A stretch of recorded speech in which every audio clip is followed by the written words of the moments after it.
Doctor ortho Ayurvedic oil and capsule. अब दर्द भी घुटने टेकेगा। रांची के जैप वन मैदान में नव प्रशिक्षक आरक्षियों के पारण परेड में शामिल हुए सीएम सोरेन। नव प्रशिक्षक जवानों को ली सलामी। मुख्यमंत्री ने नए जवानों का बढ़ाया हौसला। सीएम ने ईमानदारी और निष्ठा से जिम्मेदारियों के निर्वहन की दी सीख। रायपुर में रानी दुर्गावती बलिदान दिवस के कार्यक्रम में पहुंचे सीएम साय ने मूर्ति पर किया माल्यार्पण। रानी दुर्गावती के बलिदान को देशवासियों के लिए प्रेरणा का स्रोत बताया। मुंबई लोकल में सीट विवाद बना जानलेवा। चलती ट्रेन में युवक की चाकू मारकर हत्या। परिजनों ने आरोपी को फांसी देने की मांग की। बहन ने यात्रियों की चुप्पी पर उठाई सवाल।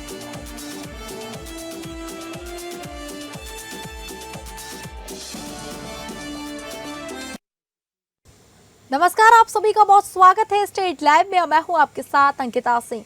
स्टेट लाइव की शुरुआत करेंगे झारखंड की खबरों का रुख करके।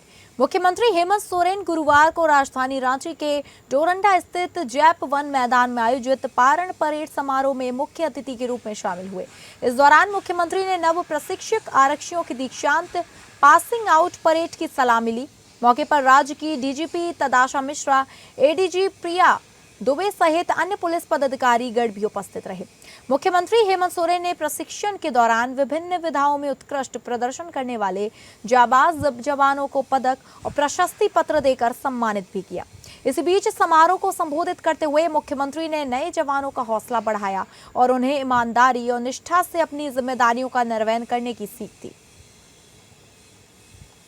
आपके परिजनों के उस अधूरे रास्ते के सफर को तय करने की जिम्मेदारी राज्य सरकार अब आपके कंधों पे देने का निर्णय लिया है और इस आशा उम्मीद के साथ सिर्फ नौकरी के लिए नहीं, सिर्फ तनख्वाह के लिए नहीं हम पुलिसों में बहाली होते हैं या विशेषकर सरकारी संस्थानों में आते हैं, बल्कि कुछ कर्तव्यों के साथ हम बन जाते हैं। पूर्व में आपको कितने अलग अलग चीजों की ट्रेनिंग दी गई है, ये आपको बताया गया। निश्चित रूप से उन ट्रेनिंगों का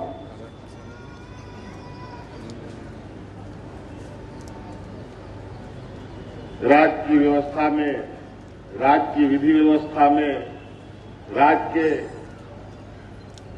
अंदर घटित घटनाओं पर और झारखंड के मुख्य निर्वाचन पदाधिकारी के रवि कुमार ने अधिकारियों से कहा कि मतदाता सूची के विशेष गहन परीक्षण में किसी भी प्रकार की खानापूर्ति नहीं करें।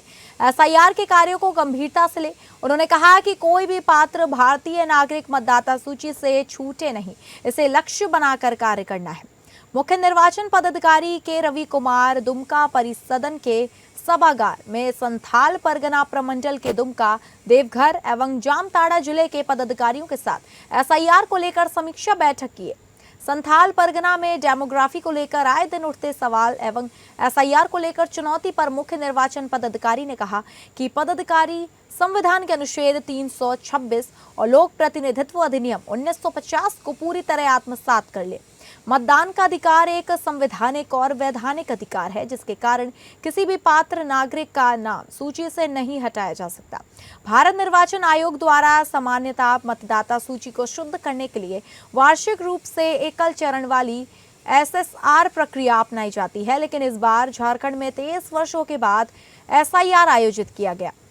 बैठक में संथाल परगना के आयुक्त संजय कुमार, जिला निर्वाचन पदाधिकारी देवघर सौरभ कुमार भुवानिया, जिला निर्वाचन पदाधिकारी दुमका अभिजीत सिन्हा, जिला निर्वाचन पदाधिकारी जामताड़ा आलोक कुमार, अपर जिला निर्वाचन पदाधिकारी देवघर सुलोचना मीणा, तीनों जिले के सभी विधानसभा क्षेत्र के ईआरओ एवं एईआरओ, उप निर्वाचन पदाधिकारी सहित निर्वाचन के पदाधिकारी उपस्थित हुए।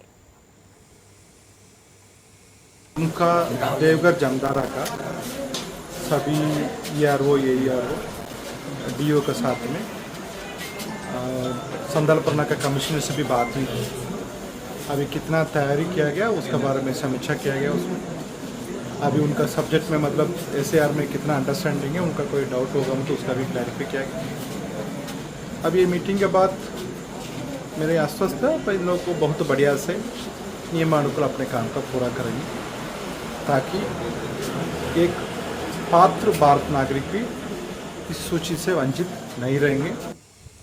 झारखंड की राजधानी रांची के तुपुदाना ओपी क्षेत्र के सौराई पहाड़ के पास सड़क किनारे से बरामद किए गए एक अज्ञात महिला के शव मामले पर संज्ञान लेते हुए पुलिस ने आखिरकार पूरे केस का खुलासा कर दिया है, जिसके तहत पुलिस के अनुसार पहले महिला का अपहरण किया गया था, फिर सामूहिक दुष्कर्म कर उसकी हत्या की गई।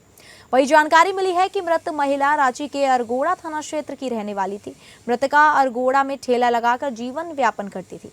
इसके अलावा इस कांड के अनुसंधान के क्रम में यह बात सामने आई कि मृतका का उसके पड़ोस में रहने वाले शख्स के साथ प्रेम प्रसंग का मामला चल रहा था, जिसको लेकर उस शख्स की पत्नी और मृतका के बीच कहासुनी हुई थी। तो वहीं इस मामले पर गंभीर खुलासा करते हुए पुलिस ने बताया कि 21 जून को जिस महिला का शव तुपुदाना पुलिस ने बरामद किया था, उसकी हत्या भी अवैध संबंध के शक में हुई थी।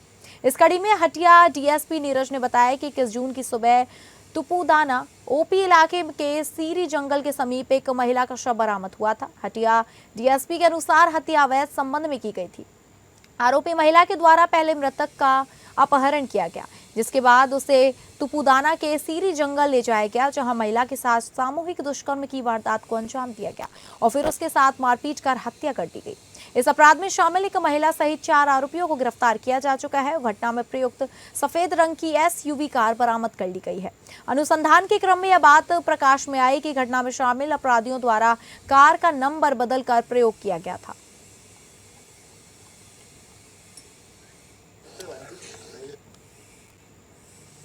उपायुक्त सह जिला दंडाधिकारी रांची मंजुनाथ भजंत्री से आज शिया समुदाय के प्रतिनिधियों ने शिष्टाचार मुलाकात कर 26 जून को होने वाले मुख्य जुलूस में शामिल होने का औपचारिक निमंत्रण भी दिया।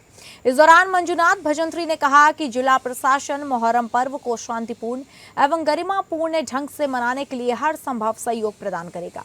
वहीं मौलाना तहजीब उल हसन रिजवी, केंद्रीय शांति समिति के सदस्य सागर कुमार, समाज सेवी मोहम्मद सरफराज कुमार, उज्जवल महबूब हुसैन, मोहम्मद सोहेल एवं शिया समुदाय के अन्य गणमान्य सदस्य उपस्थित थे। समुदाय के प्रतिनिधियों ने जिला प्रशासन का आभार व्यक्त किया और आश्वासन दिया कि मुहर्रम का पर्व पूर्ण शांति, भाईचारे एवं धार्मिक अनुशासन के साथ मनाया जाएगा।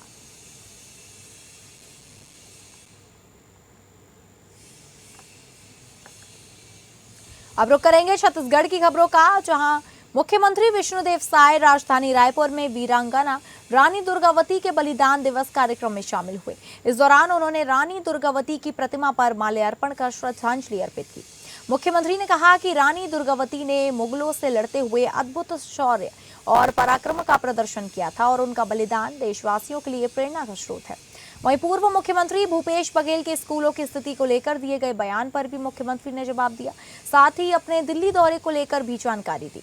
मुख्यमंत्री ने कहा कि आज रानी दुर्गावती का बलिदान दिवस है और इस अवसर पर सभी समाज के लोगों ने मिलकर उन्हें श्रद्धांजलि अर्पित की।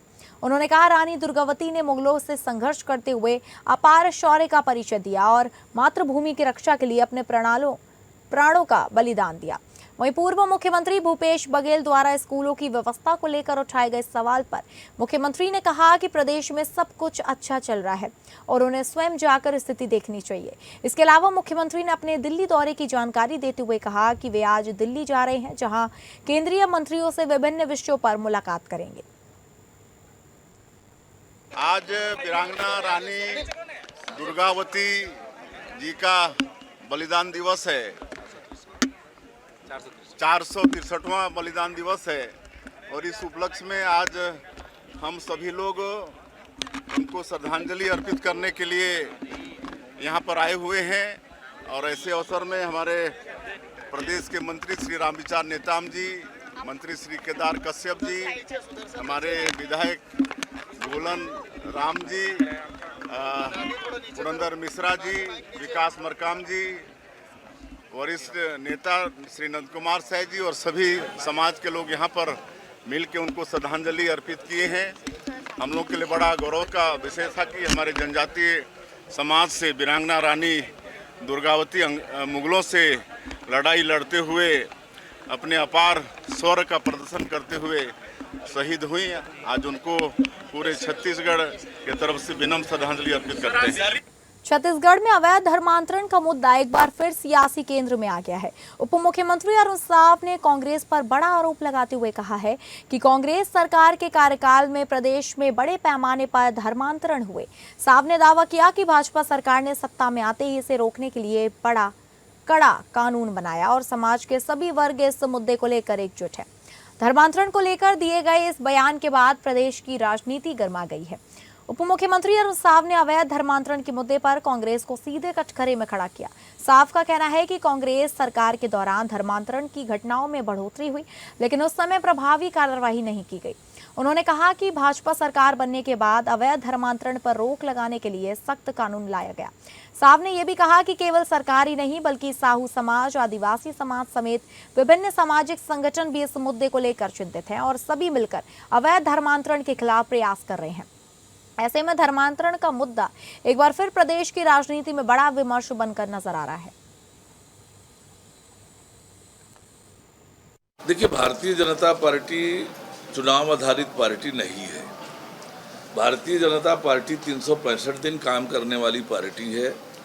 लगातार रोज कोई ना कोई कार्यक्रम, कोई ना कोई बैठक, कोई ना कोई योजना हमारी चलती रहती है।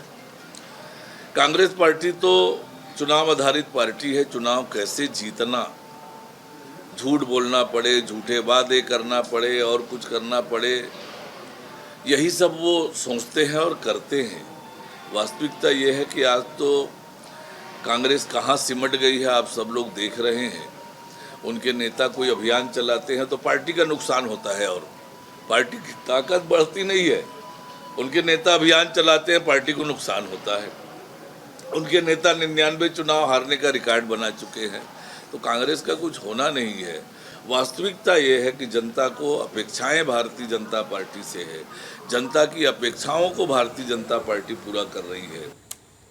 रायपुर स्थित भाजपा प्रदेश कार्यालय में प्रदेश पदाधिकारियों की महत्वपूर्ण बैठक संपन्न हुई। बैठक में संगठनात्मक गतिविधियों, पिछले कार्यक्रमों की समीक्षा और आगामी अभियानों की रूपरेखा पर चर्चा की गई।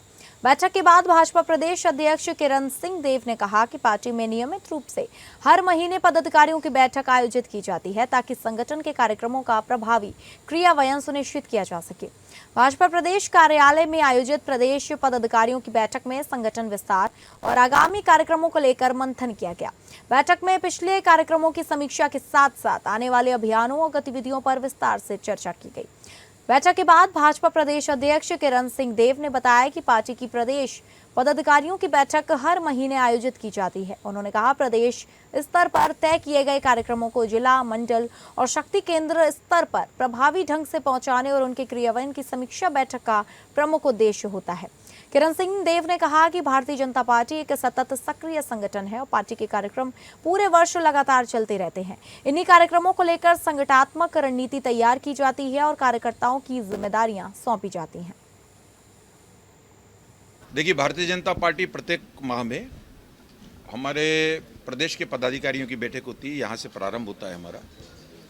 साथ ही साथ राष्ट्रीय अध्यक्ष जी के द्वारा निर्देशित जो कार्यक्रम हमारे बनते हैं पूरे देश में, छत्तीसगढ़ प्रांत में भी उन कार्यक्रमों को, जैसे प्रदेश की बैठक हर महीना होती है, प्रदेश पदाधिकारियों की, हमारे कोर कमेटी की बैठक होती है हर महीने, हमारे जिले पर भी हर प्रत्येक महीना में बैठक, हमारे मंडलों की भी प्रत्येक महीना में बैठक, और पहले सप्ताह में जिले की बैठक, दूसरे सप्ताह में मंडलों की बैठक और तीसरे सप्ताह में हमारे शक्ति केंद्रों की बैठक, चौथे सप्ताह में हम बूथ कमेटी की बैठक करते हैं और अपने कार्यक्रमों को नीचे तक पहुंचाते हैं। प्रांत से जिले में, जिले की बैठक से मंडल में और मंडल की बैठक से शक्ति केंद्र में, और शक्ति केंद्र में जो बूथ के लिए कार्यक्रम तय होते हैं वो बूथ तक ले जाते हैं। प्रदेश कांग्रेस अध्यक्ष दीपक बैज ने पत्रकारों से चर्चा करते हुए कहा कि मनरेगा को लेकर मंत्रिमंडल ने जी राम जी के प्रावधान को अनुमोदित कर दिया। अब मनरेगा में 40% राशि राज्य वहन करेगा। यह राज्य के खजाने पर बोझ है। राज्य का सारा टैक्स तो जीएसटी के माध्यम से केंद्र के पास जाता है। मनरेगा का बजट भी राज्य सरकार वहन करेगी। मतलब राज्य के विकास कार्य प्रभावित होंगे। जी राम जी, कानून बने 8 महीने हो गए हैं, अब राज्य मंत्रिमंडल अनुमोदन कर रहा है। अब तो 4 महीने तक मनरेगा के काम बंद रहेंगे। ऐसे में मजदूरों का क्या फायदा? पहले मार्च में करते तो अभी तक 5 महीने तक लोगों को काम मिलता। उन्होंने मंत्रिमंडल से ने 4000 करोड़ का बजट रखा, जबकि इसके पहले मनरेगा पर राज्य 6200 करोड़ रुपए खर्च करता था।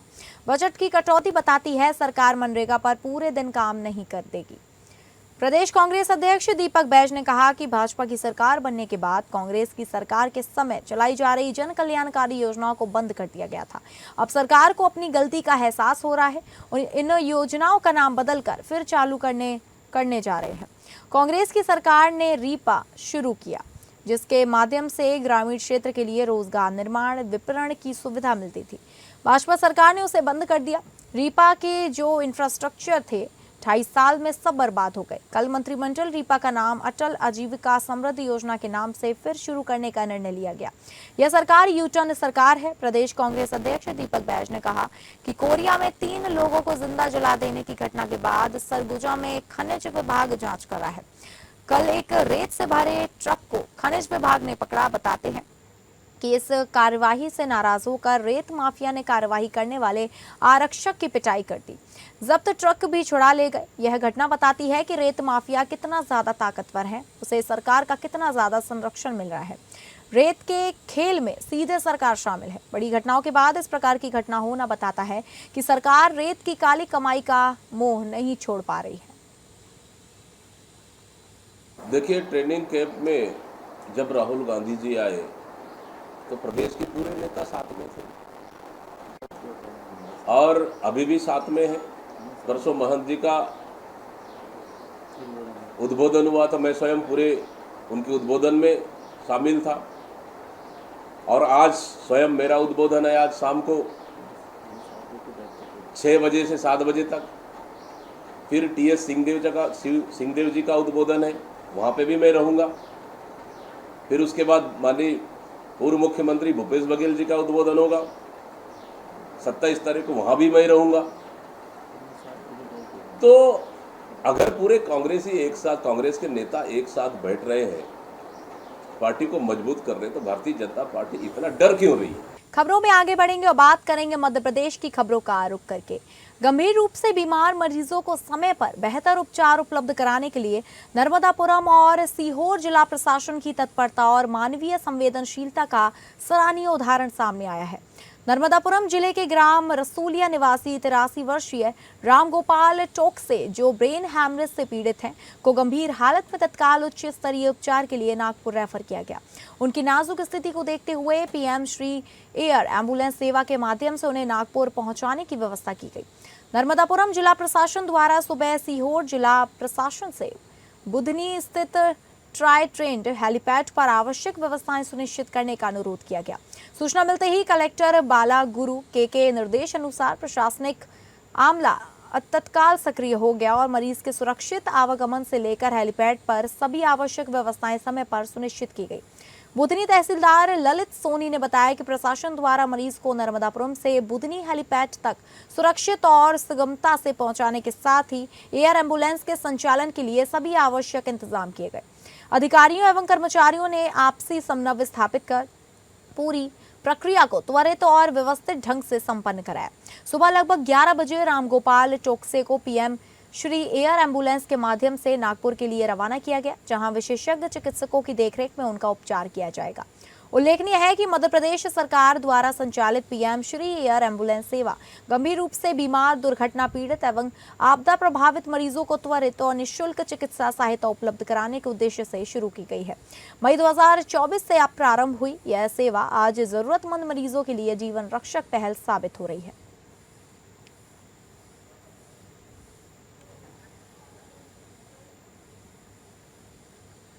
अब बात करेंगे महाराष्ट्र की खबरों का रुख करके, जहां अमरावती शहर में कल शाम हुई भारी बारिश के कारण जिला सामान्य अस्पताल परिसर में पानी भर गया था। अस्पताल के सिटी स्कैन विभाग, आपातकालीन वार्ड और अन्य हिस्सों में पानी घुसने से मरीजों और अस्पताल प्रशासन को भारी परेशानी का सामना करना पड़ा। इस घटना के बाद आज अमरावती के सांसद बलवंत वानखेड़े ने जिला सामान्य अस्पताल का दौरा कर स्थिति का जायजा लिया।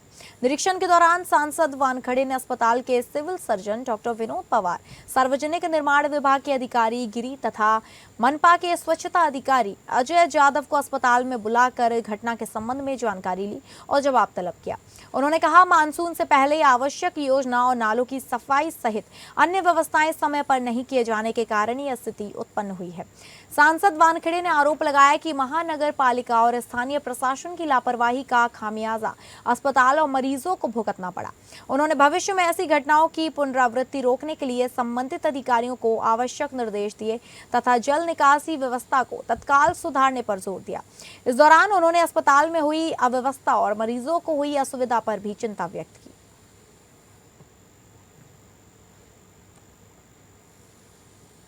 मुंबई की लोकल ट्रेन में एक मामूली विवाद ने दर्दनाक मोड़ ले लिया। अंधेरी से बोरीवली के बीच फर्स्ट क्लास कोच में सीट और बारिश के दौरान दरवाजा बंद करने को लेकर हुए झगड़े में 22 वर्षीय मयंक रमेश लोहार की चाकू मारकर हत्या कर दी गई। वारदात के बाद आरोपी ट्रेन के पूरी तरह रुकने से पहले ही उतरकर फरार हो गया। इस घटना ने मुंबई की लाइफलाइन कही जाने वाली लोकल ट्रेन की सुरक्षा व्यवस्था पर भी गंभीर सवाल खड़ा कर दिया है। मयंक लोहार विरार निवासी थे और अंधेरी की एक निजी कंपनी में सेल्समैन के रूप में कार्यरत थे। कम उम्र में ही उन्होंने परिवार की जिम्मेदारियां संभाल ली थी और घर के मुख्य कमाने वाले सदस्य थे। रोज की तरह काम खत्म कर घर लौटते समय वैसे हिंसक घटना का शिकार हो गए। उनकी मौत से परिवार पर दुखों का पहाड़ टूट पड़ा और पूरे इलाके में शोक का माहौल है। मयंक के पिता रमेश लोहार ने आरोपी को फांसी की सजा देने की मांग की है। वहीं उनकी मां बेटे को खोने के गम में बेसुध है। घटना के बाद मयंक की छोटी बहन ने भी सवाल उठाते हुए कहा कि जब उनके भाई पर लगातार हमला हो रहा था तब डिब्बे में मौजूद यात्री उसे बचाने के लिए आगे क्यों नहीं आए। सीसीटीवी फुटेज में कोच में कई यात्रियों की मौजूदगी दिखाई दे रही है, जिससे इस घटना को लेकर संवेदनशीलता और सामाजिक जिम्मेदारी पर भी बहस तेज हो गई है।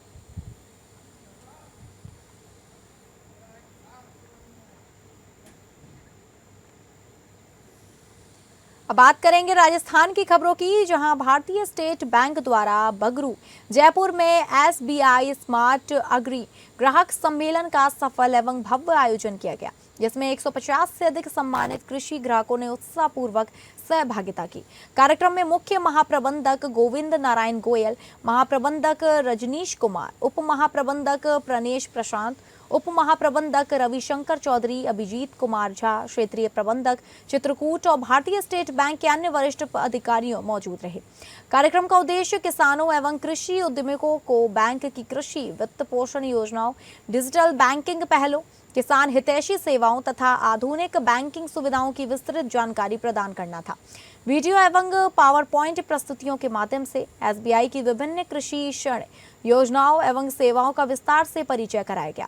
इस अवसर पर कुछ प्रगतिशील कृषि ग्राहकों ने अपने उत्पादों के स्टॉल लगाकर स्थानीय कृषि उद्यमिता का उत्कृष्ट प्रदर्शन तथा अपने अनुभव अन्य किसानों एवं अतिथियों के साथ साझा किया, जिससे कार्यक्रम और अधिक प्रेरणादायक एवं उपयोगी बना। कार्यक्रम के दौरान वरिष्ठ अधिकारियों ने ग्राहकों के साथ आत्मीय संवाद स्थापित करते हुए भारतीय स्टेट बैंक पर उनके विश्वास के लिए आभार व्यक्त किया तथा किसानों से विभिन्न कृषि योजनाओं का अधिकतम लाभ उठाने का आह्वान किया। ग्राहकों द्वारा बैंक के साथ अपने सकारात्मक अनुभव साझा किए गए, जो SBI की ग्राहक केंद्रित सेवाओं एवं विश्वास का सशक्त प्रमाण है। इस अवसर पर प्रधानमंत्री कुसुम योजना एवं किसान क्रेडिट कार्ड KCC सहित विभिन्न योजनाओं के अंतर्गत पात्र ग्राहकों को ऋण स्वीकृति पत्र वितरित किए गए। साथ ही साथ सभी सम्मानित ग्राहकों को स्मृति चिन्ह प्रदान कर सम्मानित किया गया। यह सम्मेलन किसानों को सशक्त बनाने, आधुनिक एवं सतत कृषि विकास को बढ़ावा देने तथा कृषि क्षेत्र के प्रति भारतीय स्टेट बैंक की अटूट प्रतिबद्धता को पुनः सुदृढ़ करने का एक महत्वपूर्ण प्रयास रहा। इस अवसर पर मुख्य महाप्रबंधक ने कहा, आइए हम सभी मिलकर भारतीय कृषि को और अधिक सशक्त बनाने तथा किसानों की समृद्धि के लिए निरंतर प्रयासरत रहने का संकल्प लें। तो हम जब इंटीग्रेटेड फार्मिंग की बात करते हैं तो कृषि के साथ साथ एलाइड एक्टिविटीज जैसे गाय पालन, दूध डेयरी, कुक्कुट पालन, इस तरह की, और अगर हम ये कहें कि प्रथम लेवल की प्रोसेसिंग जैसे क्लीनिंग, ग्रेडिंग, और ये कहें दूसरा हम ये कह सकते हैं कि फर्स्ट एक तरह से हम प्रोडक्ट का प्रोसेसिंग करके बेचें, उसको उसका वैल्यू एडिशन करके प्रोडक्ट को बेचें, तो किसानों की आय स्वाभाविक रूप से बिजली का कई गुना हो जाएगी। और जो किसान को उपज का जो मूल्य मिलता है वो वैल्यू एडिशन की वजह से उसके उत्पादन के उसमें कई गुना वृद्धि हो जाएगी। सो हमारा मूल उद्देश्य आज लोगों में, किसानों में जागरूकता करने का है कि जो भी सरकार की या फिर की जो तो फिलहाल इस ट्रेड लाइव में बस इतना ही। नमस्कार।